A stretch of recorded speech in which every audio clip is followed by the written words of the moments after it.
Over the past few months, a major humanitarian disaster has dominated the news. 60 million human beings are currently displaced refugees of violence and extreme poverty, the largest number ever recorded by the United Nations. They are today's most vulnerable and in-need people on the planet, where countless families are hurled into perilous journeys.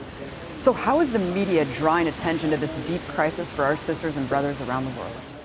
Hungary has been overwhelmed by the flood of migrants. You've got a swarm of people coming across the Mediterranean. Now the same thing is happening in Europe. Countries are being overrun by migrants, mostly Muslims. If they just come to moderate, tolerant Europe to someday make it less moderate and tolerant. I take ISIS at its word when they said, in their own words, that we'll use and exploit the refugee crisis to infiltrate. Those are reportedly Muslim refugees on a train in Europe chanting Allah Akbar or God is great. Now, to be clear, we're not saying that any of those people are terrorists or in any way affiliated with a terror group, but it does highlight just how many of these refugees who are fleeing violence in Iraq and Syria are Muslim. Dripping with Islamophobia and racist hysteria, millions are being dehumanized as terrorists and enemy invaders. Words like swarm and human tide are used to describe the plight of hundreds of thousands of human beings risking everything just for a chance at life. Probably wouldn't have so much hate if they just spent one day in their shoes. Imagine being forced to flee your home, leave your life and all your belongings behind. War has ejected you from your country. Whatever savings you have has to go to the traffickers who smuggle your family by stuffing them into a boat with hundreds of other people and pushed into the open sea, not knowing if you'll be alive by daylight. The Guardian reports the harrowing story of one Syrian refugee, Hashem al-Soki. Several people are sprawled on top of him, and there's possibly another layer above them. Dozens are crammed into this wooden dinghy. If anyone tries to shift, a smuggler kicks them back into place. They don't want the crammed boat to overbalance and then sink. Now that boat is who knows where, bobbing along in the pitch darkness, lurching in the waves, somewhere in the southeastern Mediterranean. And its passengers are screaming. An hour passes. They reach a second boat, a bigger one, and then a third, bigger still. At each new vessel, the smugglers toss them over the side like they're bags of potatoes. Their clothes drenched, they shiver, and they retch. The person squeezed to Hashem's left vomits all over him.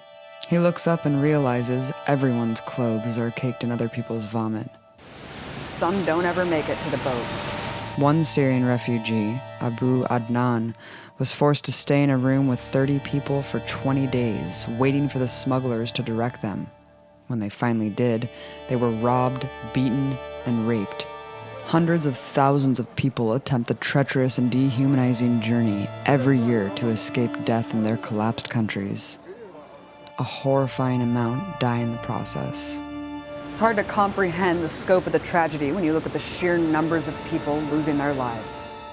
In August of this year, 200 people drowned when a refugee boat capsized off the coast of Libya.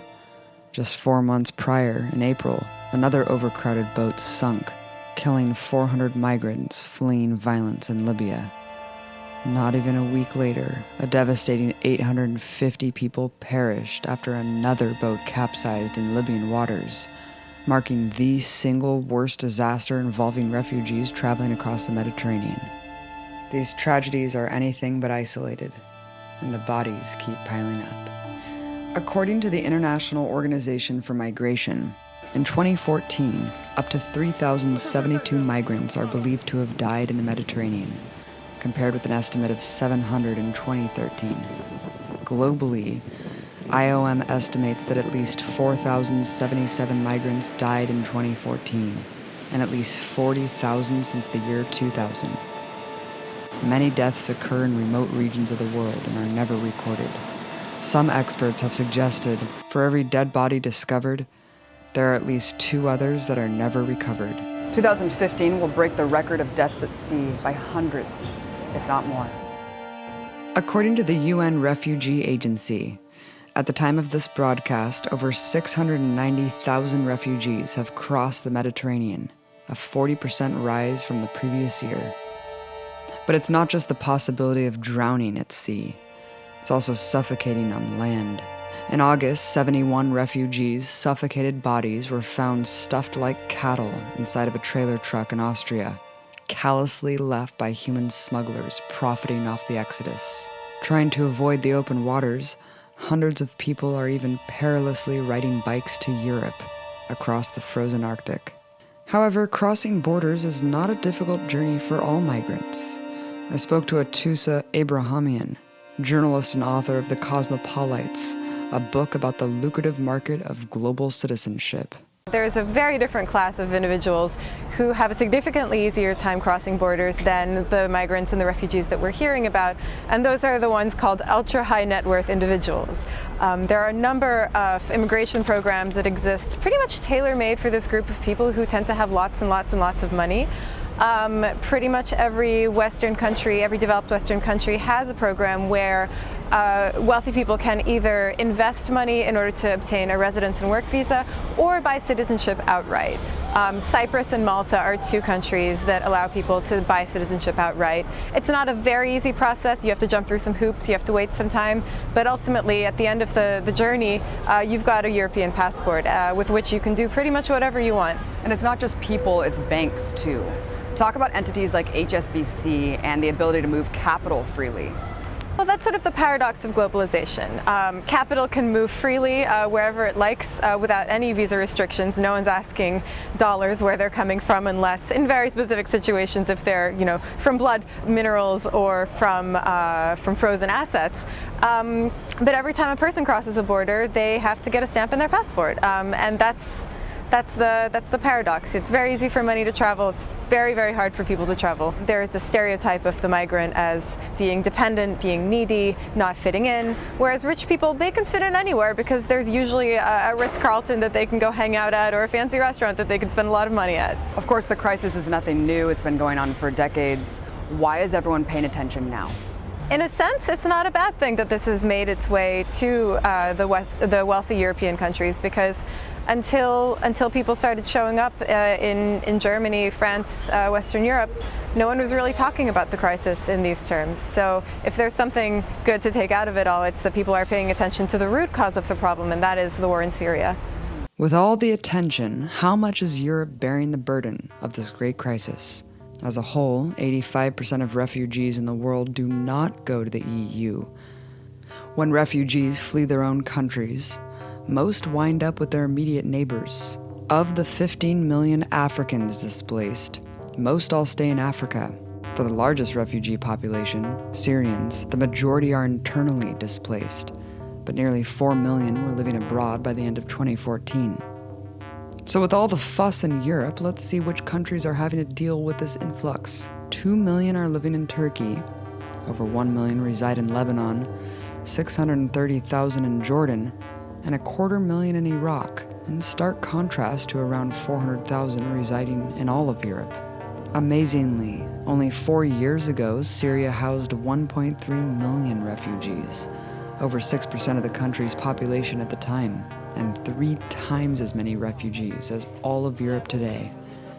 Its open borders policy made it a destination for hundreds of thousands of refugees, primarily Iraqis and many Palestinians. While some countries in the region have been willing to help their neighbors, others have shut the door.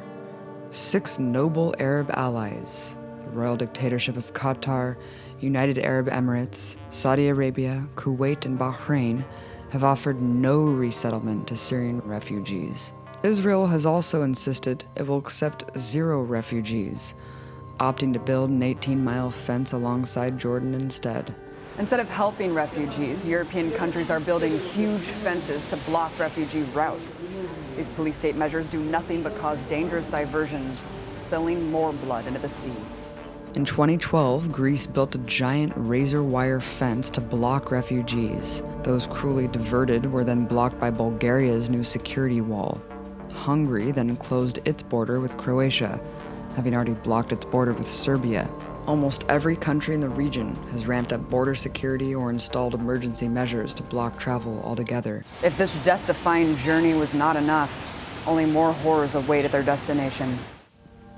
Refugee centers face extreme overcrowding, where people are herded and packed like animals. In Czechoslovakia, human rights officials have called the shelters' conditions worse than prison. In Austria, intolerable, dangerous, and inhumane. In Kos, Greece, police have been sending refugees to an open stadium with no hygiene facilities or shelter. Babies and small children sit baking for days in the sun for a chance to be registered. And when people start getting out of hand, according to authorities, they attack them with fire extinguishers. Many women flee their countries alone. Once they migrate, their vulnerability is preyed upon. From Jordan to Turkey, female refugees are routinely sexually harassed and exploited, forced into prostitution or marriages. But the most vulnerable affected by this disaster are rarely heard. 24,000 unaccompanied minors, or children with no guardian, applied for asylum in Europe in 2014, and what human rights officials have described as a particularly striking and worrying characteristic of the current crisis. Because children are guaranteed resources, European governments engage in a variety of dehumanizing and abusive tactics to verify their adolescence, like thoroughly inspecting refugees' genitalia pigmentation, or forcing them into claustrophobic spaces that re-inflict their trauma. The politicians pushing these anti-immigrant policies and proudly proclaiming their anti-Muslim bigotry are gaining ground. In Slovakia, the government has refused the integration of Syrian Muslims into the country, saying they, quote, won't like it there. Hungary's prime minister said his country was being, quote, overrun with refugees, attacking them for being Muslim instead of Christian. Although the European Commission has only called on the Czech Republic to take in around 1,300 refugees in a population of 11 million, its prime minister ludicrously warned immigrants may bring about the collapse of the entire EU. Germany's neo-Nazi National Democratic Party, responsible for organizing protests and arsons at homes of refugees, is gaining footholds in government. On October 19, around 20,000 marched in a fascist anti-immigrant rally. In Sweden, the far-right party is now the biggest, primarily because of its anti-immigrant stance. Denmark's anti-immigrant party also made surprising gains in recent elections. And just this week, Poland's far-right Law and Justice Party, which opposes all immigration, won a total majority in parliament and controlled the government. Britain's UK Independence Party, France's National Front, Austria's Freedom Party, and other neo-Nazi groups have surged since the peaked coverage of the refugee crisis in August. But support for anti-immigrant slogans translates into real terrorism, like the recent series of arson attacks against refugee centers across Europe. Off the coast of Greece, armed vigilantes have taken to intercepting and dismantling the boats before they reach the islands, trying to kill everyone on board. But with all the hatred towards the victims of war and poverty, those who created it are protected from criticism. The news today is bursting about Hillary Clinton's Libya scandal, except the real scandal isn't on the news. The US NATO bombing of Libya was under the complete farce of protecting civilians. The intervention to save lives resulted in the deaths of at least 30,000 Libyans. In 2010, 2,039 refugees left Libya.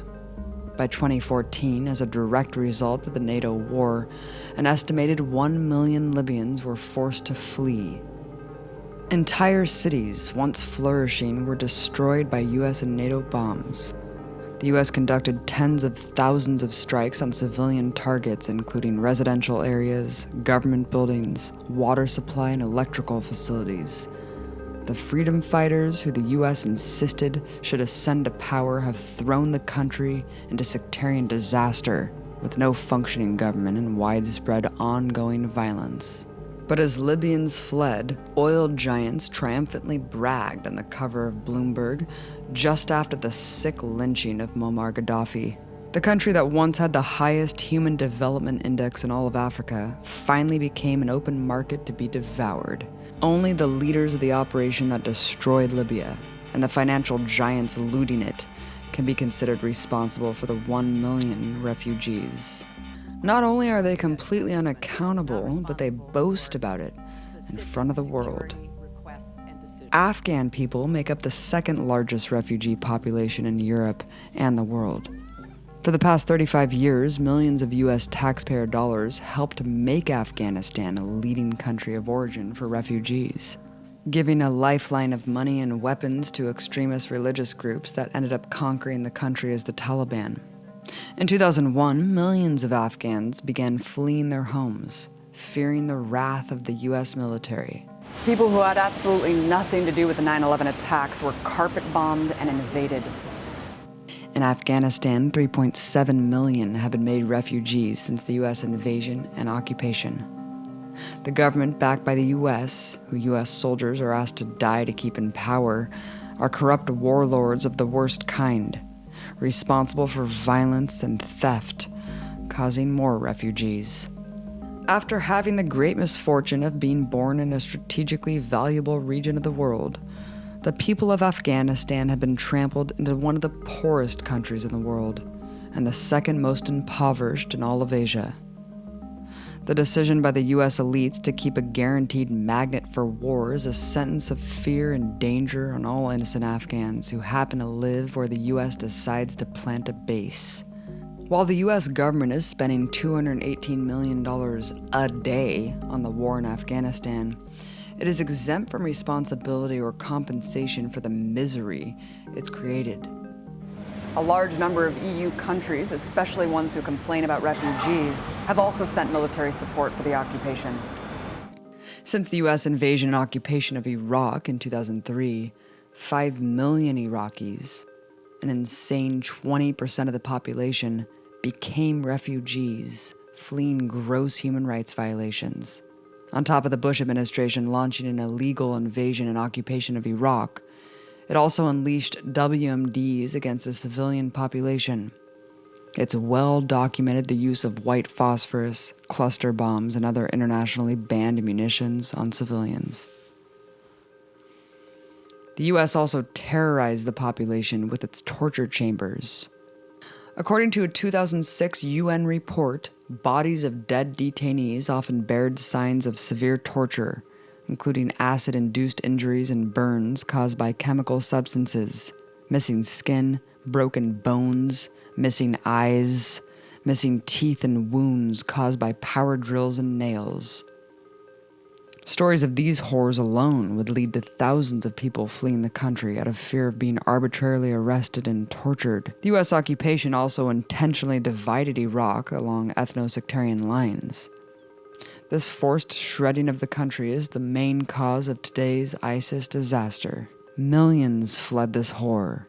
An unparalleled 1 million Iraqis lost their lives during an 8-year slaughter. All of these are war crimes under international law. Clearly, the US government should be responsible for reparations for Iraq and its besieged people. Instead, there's no accountability. Iraqi refugees live in peril, while the criminals who put them there retire to country clubs. And many of the countries who joined this massive crime against humanity are now complaining that there are refugees from Iraq. For Syria, there's an unimaginable scale of refugees, around 11.6 million since 2011, half of its entire population. A brutal civil war infused with arms, cash, and foreign fighters has killed over 250,000 people and left the country on the brink of collapse. As such an enormous source of war refugees, the so-called leader of the free world should be making a peaceful resolution in Syria its top priority. But instead, the US has made very clear that its top priority in Syria is to overthrow its government. Taking a cue from Libya, the US and its partners in crime have been dumping billions in money and weapons to armed rebel groups. One problem: nearly all U.S. supplied arms, money, and trained fighters have ended up with ISIS, the very group the U.S. is supposed to be fighting in Syria. The moderate rebels they hope to place in power are now completely eclipsed by, and sometimes aligned with, the forces that instead grew to power players, Al-Qaeda and ISIS. Still, the U.S. insists that overthrowing the government is a top priority. Defeating ISIS and ending the war, they say, can only happen by overthrowing Assad.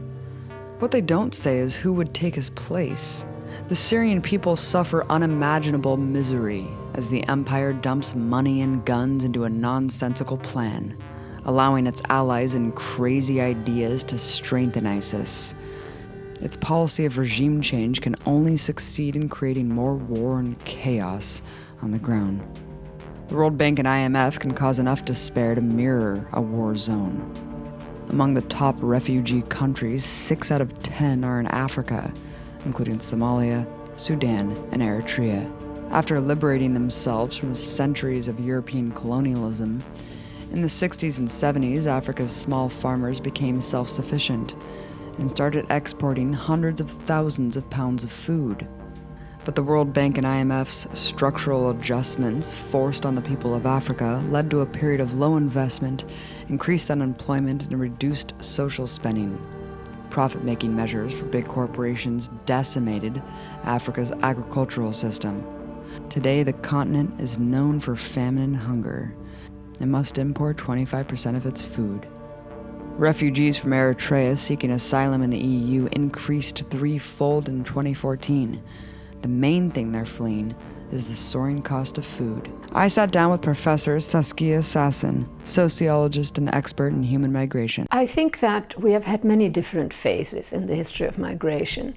And for a very long time, the migrant was the person who was strong, willful, maybe an idealist, who went in search of a better life, leaving a home behind, a place to return to. The difference today is that there is also that element, the migrant, the refugee, but there is a deeper, darker story in the making, which is, for one, there is no place to go back.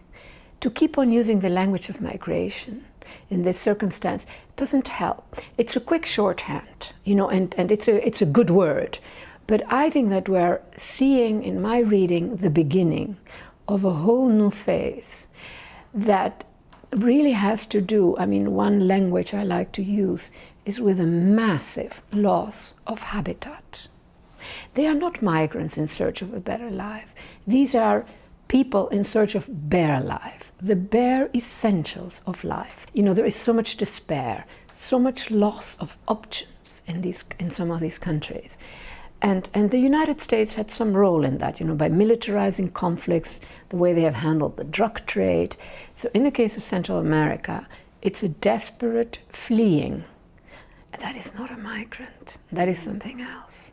A lot of people know the terms neoliberalism and globalization, but how have these policies specifically exacerbated mass migration and eviscerated the economy over the last 30 years?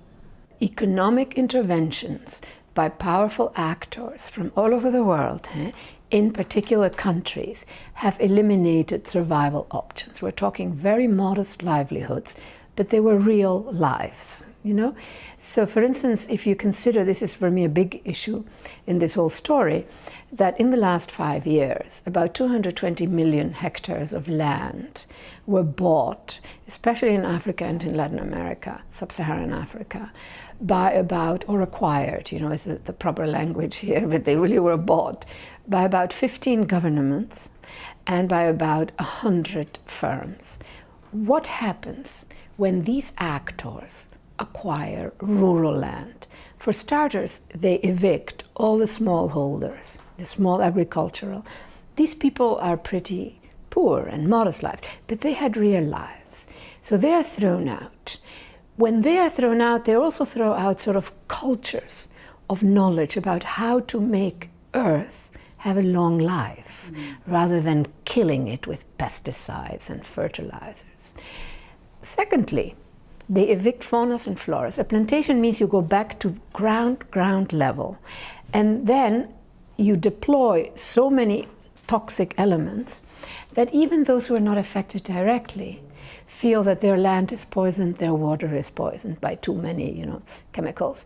So it is an enormous shadow effect besides the thing itself. And how have major financial institutions like the World Bank and IMF cemented these policies?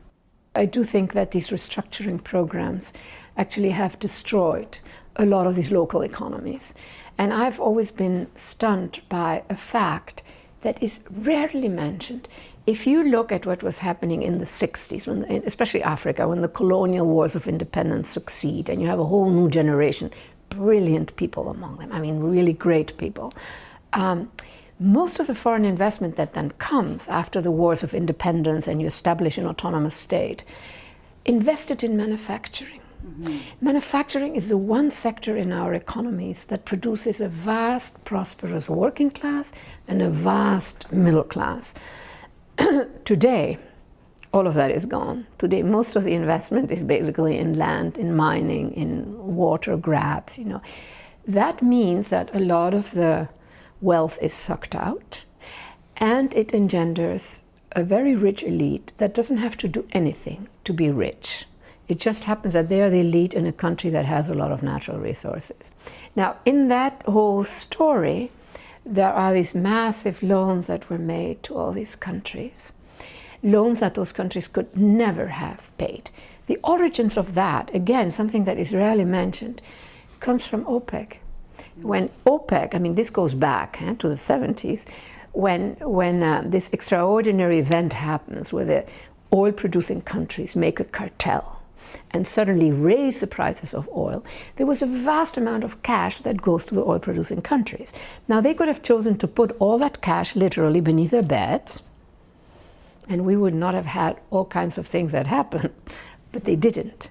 They gave it to the big Western corporate banks. Now, a bank at that point, especially when finance was not as developed, a bank makes its money by selling the money. There was a surplus of cash, so they went and literally forced a lot of countries, also in Latin America, to take on these loans. And that is the beginning, really, of this extraordinary indebtedness. That indebtedness also makes for leaders, who they are like enslaved to this regime. I have all the figures, and they have spent more money on paying the debt than on education, on health. So and then comes this predatory elite linked to the fact that you have natural wealth. It couldn't be a worse mix. Not everyone in Europe has reacted to the struggle of refugees with bigotry and hate. From London to Copenhagen, tens of thousands of Europeans have taken to the streets in pro-immigrant solidarity rallies, welcoming incoming refugees with open arms. Despite the growing racist vitriol, huge numbers are rejecting the anti-immigrant tide, opening their communities to new arrivals. Those of us in the U.S. can show our solidarity with refugees too, by standing up to the government directly responsible for so many millions of them. We shouldn't feel isolated from the crisis. We have a unique responsibility as citizens of the empire to demand accountability for the imperial projects launched in our name that kill, maim, destroy, and uproot millions of lives around the world. The borders have already been wide open to the biggest financial institutions through free trade agreements and redevelopment. It's time they, too, are held accountable. The poor and oppressed people who are forced to migrate, for whatever reason, did not choose this world of violence, oppression, and exploitation. They're not criminals for trying to live. They're heroes. No matter how many walls are built, the human will has proven it will exhaust every avenue to survive against even the most impossible odds. And we can help our brothers and sisters around the world by fighting bigotry with solidarity.